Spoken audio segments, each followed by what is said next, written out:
Original and unrestored is one of my favorite categories. It's a 1927 Harley JD with a sidecar. This one here is a 1918 Pope. This thing is really quite fast. It looks spindly, but it really will scare you to death.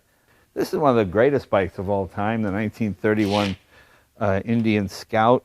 This is the one they used on the famous Wall of Death and all that kind of stuff, because the engine and everything was so low that the center of gravity was close to the ground. So they run and drive fantastically well. Really exciting bike. That one there is a 36 Harley Knuckle. That was the revolutionary bike that most Harleys are still pretty much based on today. The same look, the same sort of feel. This one over here, these are a couple of Henderson 4s. I got this from a 92-year-old guy who had to sell it because he was getting a divorce. So it turned out to be okay. This is a Henderson. I'm only the second owner of this bike. This is a police special. It has reverse gear on it. I just put a modern sidecar on it just so I could utilize the reverse gear. This is a bike I've had for about 18 years. This is the Y2K bike.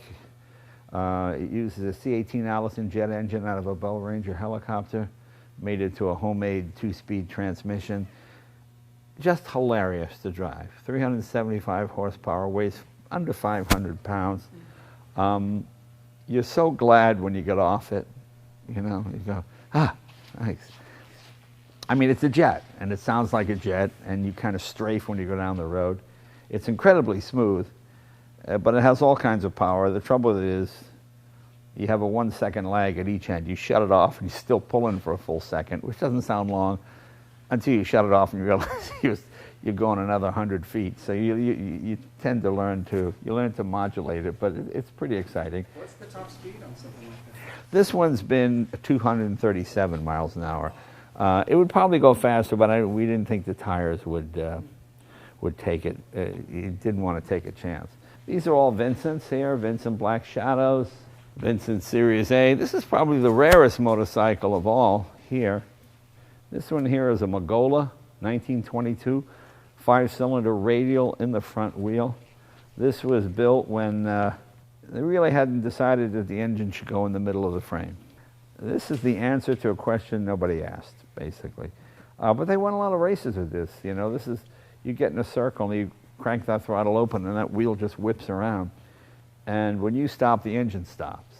So it says in the manual, when you come to a red light, you should orbit, so as not to stall the engine. Just orbit until the light changes, and then you pull away.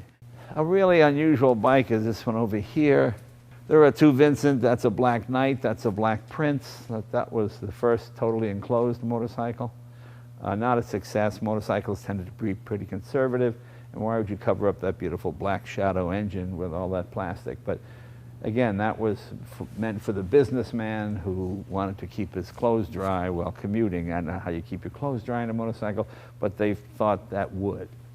This is a Munch Mammoth. This is the second bike built, I believe, built by Friedel Munch. Used an NSU car engine. This was one of the most powerful motorcycles of the 60s, 1,000 cc's. This cost $4,000 in 1966, when a Harley was probably $1,800, so pretty rare bike.